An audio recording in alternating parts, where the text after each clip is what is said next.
हो गया, चलो बहुत ठीक है।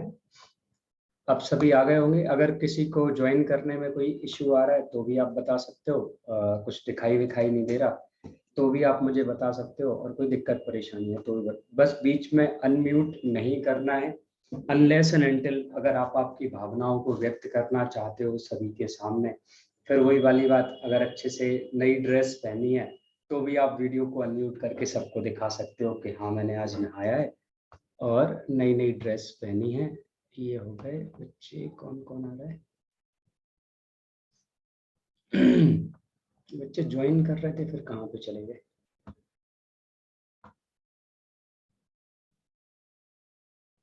एक मिनट,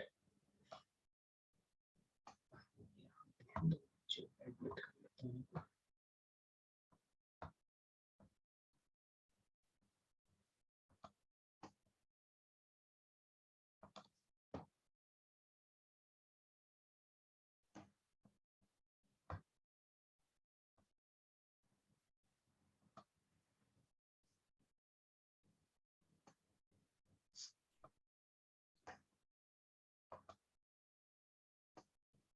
चलिए बहुत बढ़िया। अब लास्ट में एक छोटी सी बात और बता दीजिए, आवाज सही आ रही है? ऑडिबिलिटी और विजिबिलिटी परफेक्ट है या नहीं? फिर हम करते हैं स्टार्ट हमारे सेशन को। चलिए बहुत बढ़िया। तो सभी के लिए शुभ दोपहर, good afternoon everyone. I hope आप सभी की प्रिपरेशन जो है वो बड़ी मजेदार सी चल रही होगी। और इसी प्रिपरेशन में चार चांद लगाने के लिए हम हमारा डेली करंट अफेयर सेशन करते हैं। ये सेशन आप सभी को पता ही है, ये सेशन करंट अफेयर जो आपके पास है उसका सेशन होता है। इसमें हम वैल्यू एडिशन जो है उसको हम कर रहे होते हैं। वैल्यू एडिशन का मतलब क्या होता है? मूल्य संवर्धन। और इसका मतलब क्या है कि अगर आपने प्रिपरेशन थोड़ी बहुत कर रखी है तो वो प्रिपरेशन आपको काम आएगी, और उसमें वैल्यू एडिशन होगा यूपीएससी के लिए, एमपीपीएससी के लिए, एसएससी के लिए भी और व्यापम के लिए भी। सभी के लिए जो आपके पास है वैल्यू एडिशन यहाँ पे आपका हो सकता है। बहुत बढ़िया। अब इसी बात पे हम आगे की तरफ चलते हैं और एक एक करके करंट अफेयर जो है उसको हम देख लेते हैं कि प्रेजेंट में करंट अफेयर जो आपके पास है उसमें कौन कौन सी न्यूज जो है वो सुर्खियों में रही हैं। उन सारी न्यूज को एक बार कवर करने की कोशिश करते हैं। तो अभी आपको पता ही होगा कि क्लाइमेट चेंज जो है वो बहुत ही ज्यादा न्यूज में है और उसकी कॉन्फ्रेंस न्यूज में है। आपको ये भी पता था। कॉन्फ्रेंस जो आपके पास है उसको मैंने कवर नहीं करवाया क्योंकि मैंने बोला था कि मैं उसे डिटेल में कवर करूंगा। तो एक दिन उसे और क्विज, ये दोनों चीजें जो है उनको हम करने वाले हैं। एक दिन हम क्विज करेंगे और उसी के साथ साथ सीओपी जो आपके पास है कॉन्फ्रेंस ऑफ पार्टी उसको करेंगे। तो यहाँ पे अभी प्रेजेंट में देखोगे ना तो एक क्लाइमेट चेंज परफॉर्मेंस इंडेक्स जो है उसको जारी किया गया। किसको जारी किया गया? Climate change performance index, CCPI report जो है उसको जारी किया गया। अब जैसे सीसीपीआई रिपोर्ट की हम बात करेंगे तो यहाँ पे देख लेना कि किस किस संगठन के द्वारा इसे जारी किया गया। एक ग्रीन वॉच नाम की एनजीओ है, उसने New Climate Institute and Climate Action Network. इन सभी में एक और बात देखनी है कि ना तो कोई यूनाइटेड नेशन है इसमें और ना तो कोई यूनाइटेड नेशन ऑर्गेनाइजेशन की स्पेशलाइज्ड एजेंसी है जैसे आप विशिष्ट संस्था कहते हो, वो भी नहीं है। दोनों में से जो आपके पास है कोई भी नहीं है। ना तो यूनाइटेड नेशन है और ना ही यूनाइटेड नेशन की कोई विशिष्ट संस्था जो आपके पास है वो है। दोनों में से जो आपके पास है इनमें से कोई भी नहीं। हमने बोला कि चलो बहुत ही बढ़िया बात, अगर दोनों में से कोई भी नहीं है तो जैसे ही आप यहाँ पे देखते हो यूनाइटेड नेशन नहीं है तो हम ये देखते हैं कि भाई इस क्लाइमेट चेंज रिपोर्ट जो है इसमें क्या है परफॉर्मेंस इंडेक्स में। तो जलवायु परिवर्तन से बचने के लिए कुछ कुछ देश हैं, ये क्या कर रहे हैं? प्रयास कर रहे हैं कि जलवायु परिवर्तन ना हो। And what is climate change और जलवायु परिवर्तन? आपको पता होगा जलवायु दो शब्दों से मिलकर बना है, जल प्लस वायु।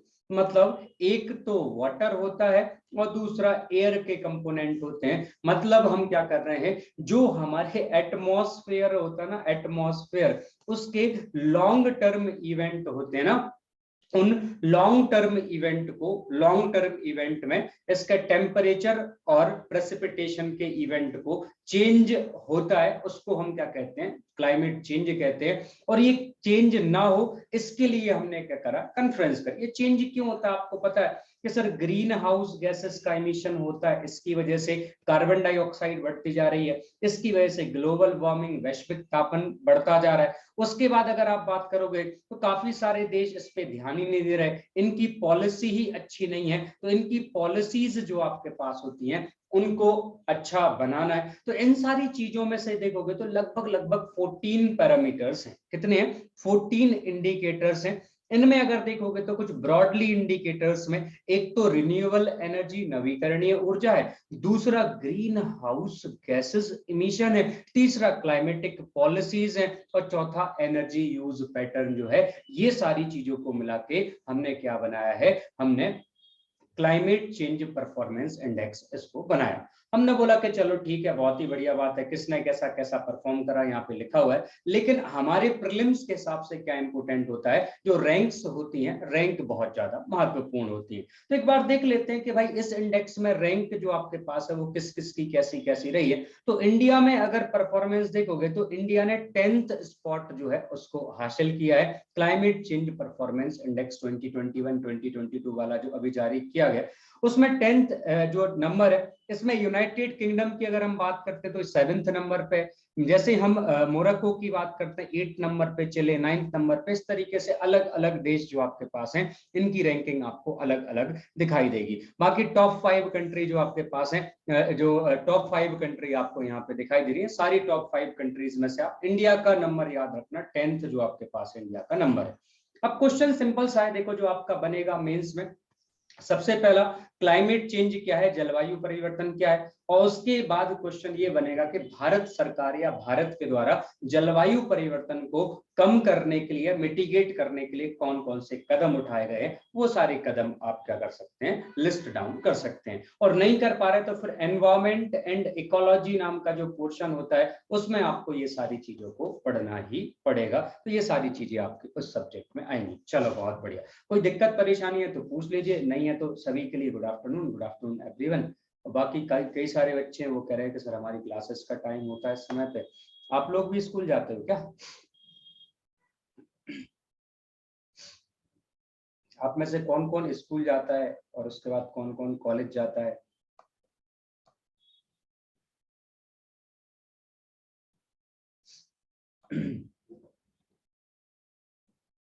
सर मैं क्लास 9th में हूँ, मैं क्लास 7th। ये देखो इन लोगों को अपना बचपन याद आ रहा है, इसे कहते हैं बचपन में बचपन याद आना।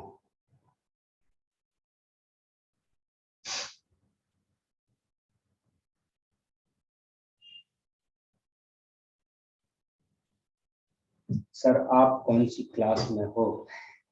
हम तो जिस क्लास में बैठ जाते हैं हम उसी क्लास में हो जाते हैं, जैसा देश वैसा देश।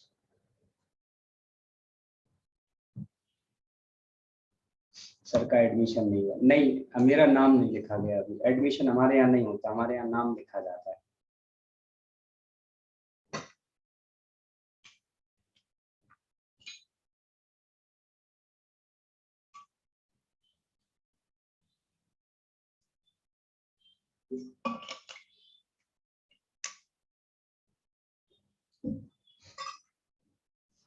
चलिए बहुत बढ़िया, तो जिस जिसका नाम अब तक नहीं लिखा गया वो मुझे बता सकते हो, मैं आप सबका नाम लिखवा दूंगा। कहाँ पे लिखवाना लेकिन ये बताना। चलिए वहां पे बिल्कुल मत लिखवाना, वो दीवालों में पान के पत्ते बनवाते हुए वो नाम सबसे वाहियात टाइप के नाम लगते हैं, नाम खराब कर दिया वैसा लगता है, ठीक है? तो अच्छी जगह लिखवाना, जैसे सरकार का जो राजपत्र होता है ना, जिसे गैजेट ऑफ इंडिया कहते हैं, you are designated as the officer in UPSC MPPSC, वो ज्यादा अच्छा रहेगा। और बाकी फिर नाम तो नाम ही है, कहीं पे भी लिखवा सकते हो, आपको आप पे डिपेंड करता है। अब आगे की तरफ चलते हैं, एक एक करके देख लेते हैं अगली न्यूज को, अच्छी खासी न्यूज है, इसको देख लीजिए। हाँ, तो यहाँ पे दिल्ली डिक्लेरेशन ऑन अफगानिस्तान की बात चल रही है, अफगानिस्तान पर जो दिल्ली का डिक्लेरेशन है उसकी बात चल रही है। तो इस पे हम देख लेते हैं कि भाई इसमें क्या क्या न्यूज आई हुई है। अभी अभी शायद आपको पता होगा कि कुछ समय पहले हमारे नेशनल सिक्योरिटी एडवाइजर जो है, एडवाइजर लेवल की वार्तालाप जो है, वार्तालाप हुई थी। अब ये नेशनल सिक्योरिटी एडवाइजर लेवल की जो वार्तालाप है, इसमें क्या हुआ क्या नहीं हुआ, उसको डिटेल में करते हैं। मैंने आपको बताया था कि सेंट्रल एशियन कंट्रीज, उसके बाद अगर आप बात करेंगे ना, तो उसके बाद हमने चाइना को, उसके साथ ईरान को, उसी के साथ पाकिस्तान को, इन सभी को इनवाइट किया था, और इंडिया एक पार्टी थी। तो 5 central Asian countries, China, India, China, Iran, Pakistan और इंडिया, इन सभी को हमने इनवाइट किया था नेशनल सिक्योरिटी एडवाइजर लेवल की टॉक्स पे। ये सभी को पता होगा।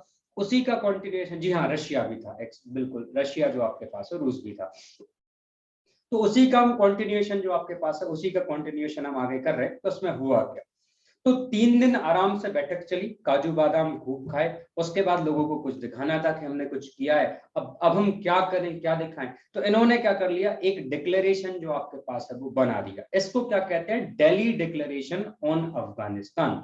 इसको क्या कहा जाता है, दिल्ली जो आपके पास है, दिल्ली का प्रस्ताव, किसके लिए, अफगानिस्तान के लिए दिल्ली का प्रस्ताव। ठीक है, हमने बोला कि चलो ठीक है, दिल्ली डिक्लेरेशन कहता क्या है ये तो बताओ।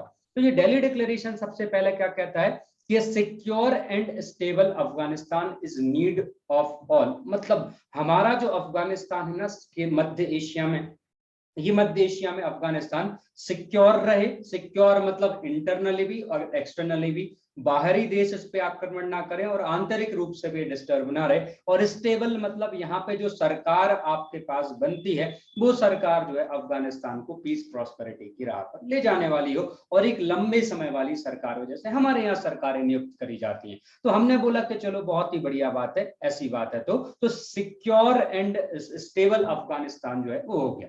अब उसके बाद दूसरा कौन सा हो गया, कंडेमिंग टेररिज्म। मतलब इन्होंने बोला, इन सभी एनएसएस ने बोला कि भाई जो आतंकवाद है वो किसी भी फॉर्म में एक्सेप्टेबल नहीं है। ये तो हम भी बोलते हैं, और आपसे कभी भी कोई भी पूछे क्या टेररिज्म एक्सेप्टेबल है, तो नो।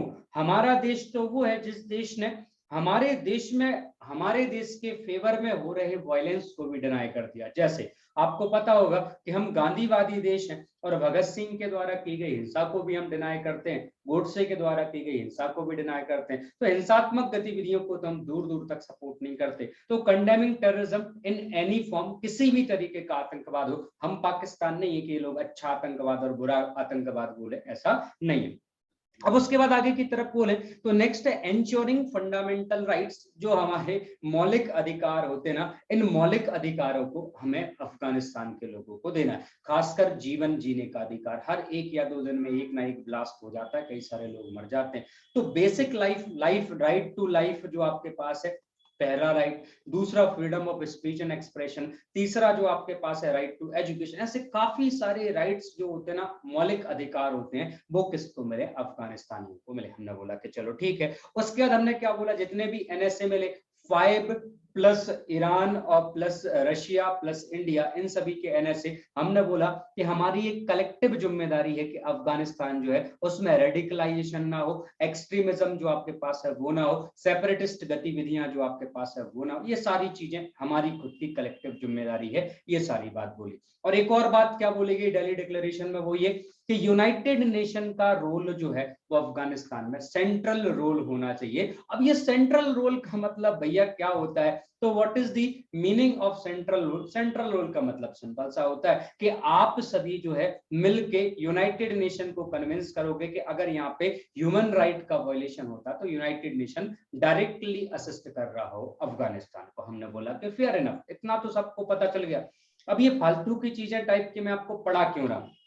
कभी भी अगर आप यूपीएससी का पेपर अटेंड कर रहे हो ना, वहां पे इंटरनल सिक्योरिटीज और फॉरेन रिलेशंस जो हैं वो एक टॉपिक है। उसमें ये सारी की सारी चीजें, ये सारे वर्ड्स जो हैं वो आपको यूज करने होते हैं। सर वीडियो नहीं आ रहा क्या मेरा, मैं दिखाई नहीं दे रहा, ऐसा कैसे हो सकता है।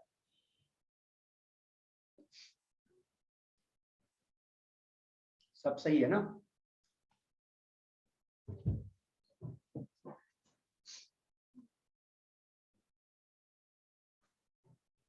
अब तो मैंने डेस्कटॉप का अरेंजमेंट भी थोड़ा थोड़ा सा सही कर दिया ना। एक साइड आप, इस साइड क्या कर सकते हो, पूरे पे आप पढ़ सकते हो, इस साइड वीडियो आ जाएगा, और नीचे आप आपका चैट बॉक्स भी ओपन कर सकते हो। तो पूरा का पूरा आपका इंटरफेस सही हो जाएगा, है ना। हैप्पीजार्ड टाइप का इंटरफेस भी नहीं लग रहा होगा। धीरे धीरे करके हम बहुत कुछ सीख रहे हैं। चलिए, तो इतना आप सभी को पता चल गया, जो आपके पास फॉरेन रिलेशंस है वो आपको पता चल गया। ठीक है, बहुत ही बढ़िया बात है। अब हम आगे की तरफ देखते हैं, हम देखते हैं कि इन सारी चीजों में कौन कौन सा देश जो है हमारा साथ दे रहा है। तो सबसे पहले रूस, जी हाँ, रूस जो आपके पास है अफगानिस्तान का साथ दे रहा है, हमारा साथ दे रहा है। ठीक है, ये अनम्यूट जिसने भी किया है म्यूट कर दो, नहीं तो आवाज आ जाएगी, घर वाले पीट रहे होंगे और हम सब हंस रहे होंगे, फालतू कॉमेडी सर्कस शुरू हो जाएगा, कोई मतलब नहीं है। तो यहाँ पे सबसे पहला क्या हो गया आपका, रशिया जो आपके पास है, रशिया। दूसरा पाकिस्तान और चाइना, इन दोनों ने क्या किया है, चाइना, पाकिस्तान ने तो मना ही कर दिया था कि हम नहीं आएंगे, चाइना जो आपके पास है उसने बोला कि हम व्यस्त हैं। ठीक है, उसके बाद अगर आप बात करोगे नेक्स्ट जो है, नेक्स्ट अफगानिस्तान में तालिबान जो है वो खुद नहीं आया इस डायलॉग में। मतलब ये आपके कैरियर को रिलेटेड बातें चल रही हैं कि आपके घर वाले सभी डिस्कस कर रहे हैं कि हमारा बच्चा डॉक्टर बनेगा, हमारा बच्चा इंजीनियर बनेगा, ये बनेगा वो बनेगा, और उनका बच्चा क्या कर रहा है, उनका बच्चा अमित सर की क्लास अटेंड करके हंसी ठिठोली कर रहा है कि जो बनेंगे बन जाएंगे, अभी तो पढ़ाई करते हैं। ठीक है, तो ये क्या, ये अफगानिस्तान में तालिबान का सीन है कि भाई तुम क्या है, तुम आराम से जो करना है करते रहो, हम तो हमारा काम करते हैं, जो है हम है मस्ती में और आग लगे बस्ती में, कोई दिक्कत नहीं। उसका उज्बेकिस्तान, तुर्कमेनिस्तान, ये सारे के सारे जो आपके पास हैं, इन्होंने जो है सभी ने टेररिज्म जो आपके पास है उसको कंडेम किया। तो पाइवोट रोल में देखोगे तो पाकिस्तान और चाइना जो है एक तरीके से साथ नहीं है। अब और कौन कौन सी पीस टॉक चल रही है भारत के अलावा अफगानिस्तान के लिए, और कौन कौन कर रहा है जो पीस टॉक, तो उसमें अगर आप बात करोगे तो एक जो आपके पास है ट्रोकिया प्लस डायलॉग चल रहा और एक मॉस्को डायलॉग चल रहा। तो ये सारे डायलॉग्स भी आप याद रख सकते हो कि यूएस, रशिया, चाइना, पाकिस्तान मिलके एक ग्रुप बनाए हुए हैं अफगानिस्तान में, और मॉस्को फॉर्मेट में भी ये सारी लगभग कंट्रीज हैं जो अफगानिस्तान के लिए डायलॉग्स को कर रहे हैं। लेकिन हालांकि रिजल्ट कुछ निकला नहीं, और भारत वाले का कितना रिजल्ट निकलेगा वो कुछ समय बाद आपको पता चल जाएगा। तो कल को अगर आपके पास क्वेश्चन आता what is Delhi declaration and importance of Delhi declaration for the internal external relations of the India, तो आपको ये बतलाना है कि भाई दिल्ली डिक्लेरेशन क्या है, और उसी के साथ साथ भारत के जो बाहरी संबंध है उनके संबंध में दिल्ली डिक्लेरेशन जो है उसका क्या महत्व है, ये क्वेश्चन आपका बन सकता है। तो ये आपको बड़े अच्छे से याद रखना। चलिए, बहुत बढ़िया। अब आगे की तरफ चलते हैं और अगली न्यूज को देख लेते हैं, अगर आपकी परमिशन हो तो नेक्स्ट न्यूज जो है उसको देख लेते हैं। अब आप सबके दिन आ गए ना तीर्थ वीरथ करने वाले, तीर्थ यात्रा करने वाले दिन आ गए हैं आप सबके, तो आप सबके लिए मैं एक पैकेज लेके आया हूं।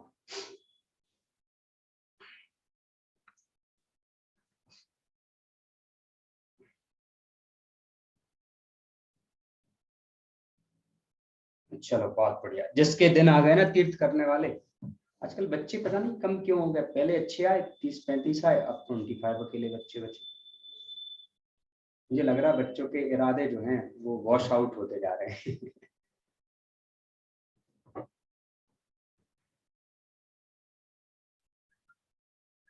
सर आपके दिन आ गए 67+, मेरे तो इतने नंबर भी नहीं आए। जो एग्जाम होता था ना हमारा 100 मार्क्स का, उसमें मेरे इतने नंबर ही नहीं आए, तो मेरे इतने दिन कहाँ से आ जाएंगे। Not expected. चलो, बहुत बढ़िया। अब आगे की तरफ चलते हैं और नेक्स्ट न्यूज जो है उसको देख लेते हैं। इतने नंबर में तो 2 जन पास हो जाते हैं।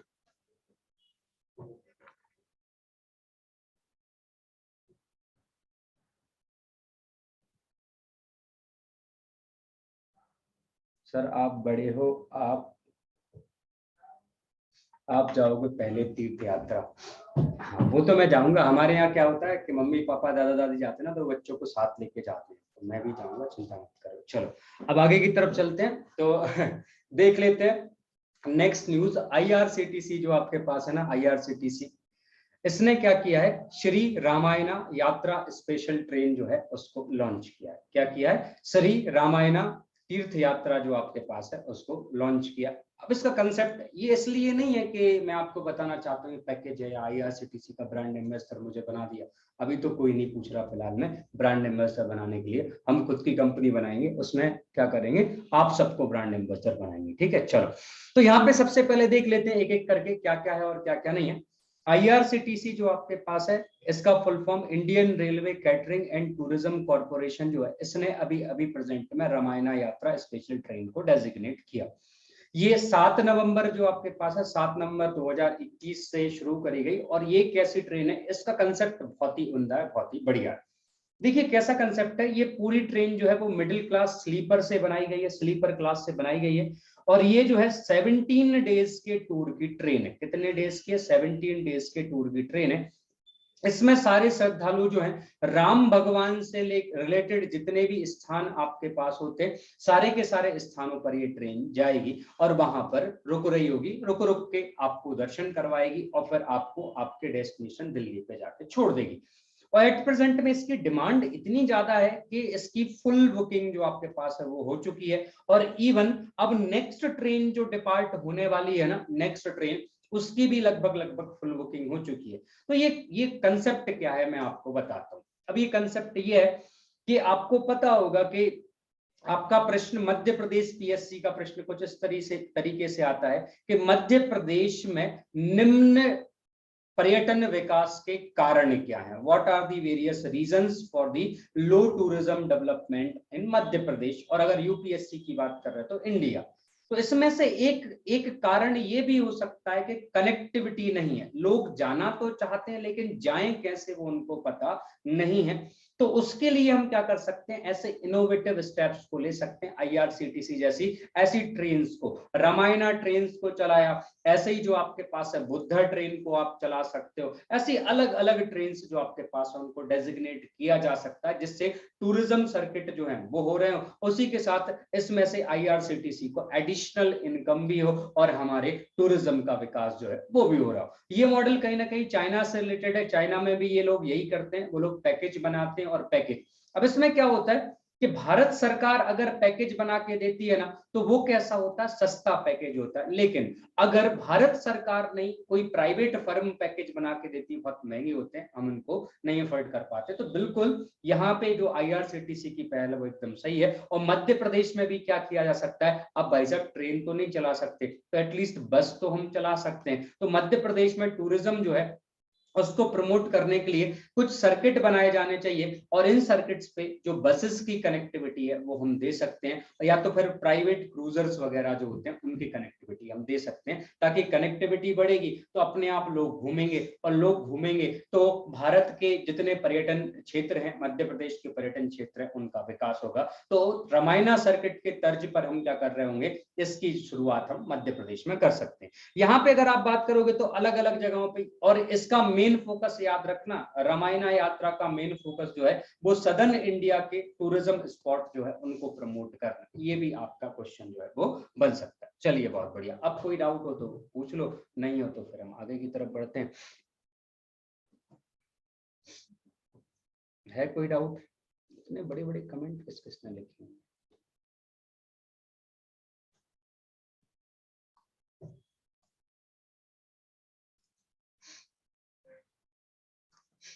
बेरोजगारी की भी हद है।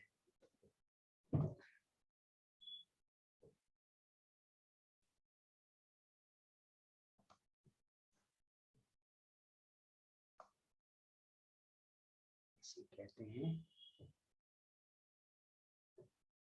10 मिनट का टाइमर आ जाना।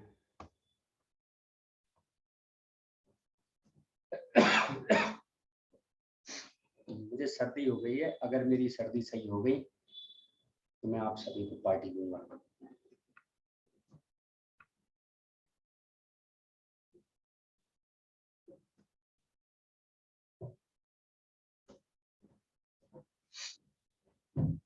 चलो बहुत बढ़िया। अब आगे की तरफ चलते हैं और नेक्स्ट न्यूज जो है उसको हम देख लेते हैं। ठीक है, अगली न्यूज जो है उसको देखेंगे। ये कौन है? रूपाली सर, कोविड होगा? नहीं, मैं दोनों वैक्सीन लगवा चुका हूँ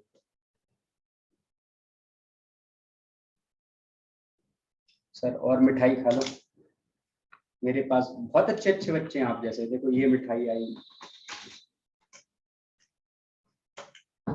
सबके लिए इनविटेशन, भगवान का दिया सब कुछ है। मिठाई तो बहुत ज्यादा है, कल खत्म हुई थी, आज फिर से आ गई। सर मिठाई से कोल्ड होती है, अच्छी बात है, फिर तो सर्दी अच्छी है। नहीं, बिल्कुल सही नहीं, प्लान कैंसिल, सर्दी सही करवाने का। चलो बहुत बढ़िया, अब आगे की तरफ बढ़ते हैं। हाँ, नेक्स्ट जो आपका है, हाँ नेक्स्ट न्यूज जो है उसको देख लेते हैं। नेशनल अचीवमेंट सर्वे जो है उसके बारे में। नेशनल अचीवमेंट सर्वे जो आपके पास है ये क्या होता है, इसके बारे में हम देख लेते हैं ये क्या क्या है, तो इसको देख लो। और मेरी मिठाई पे बुरी नजर मत लगाना बिल्कुल भी। अगर मेरी मिठाई में चींटी आई तो मैं समझ लूंगा आप में से किसी ना किसी ने बुरी नजर लगाई थी, तो बिल्कुल बुरी नजर मत लगाना। तो हम आगे की तरफ चलते हैं। नेशनल अचीवमेंट सर्वे जो आपके पास है,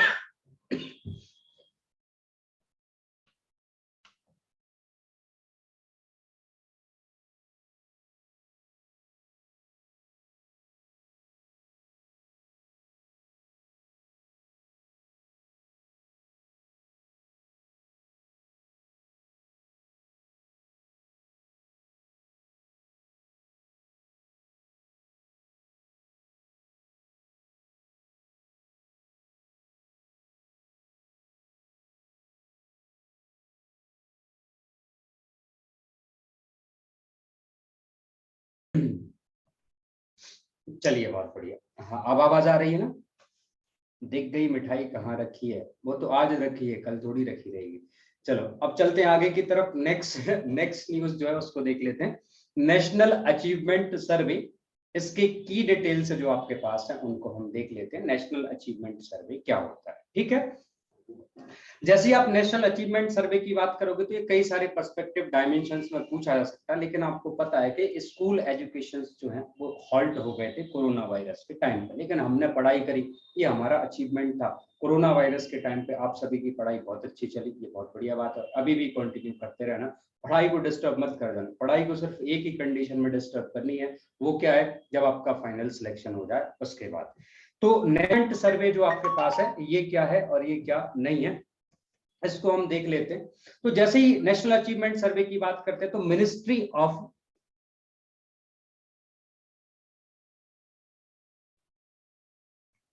मिनिस्ट्री ऑफ एजुकेशन क्या कर रही है, थर्ड, फिफ्थ, एट्थ और टेंथ, याद रखना तीसरा, पांचवा, आठवां और 10वें स्टैंडर्ड का, 10th स्टैंडर्ड के बच्चों को जो क्वालिटी आपकी जा रही है उस क्वालिटी का असेसमेंट, मतलब जो बच्चे पास हो रहे हैं एट प्रेजेंट में, तो उनकी क्वालिटी सही है या नहीं, उसको असेसमेंट करने के लिए एजुकेशन सर्वे किया जा रहा है।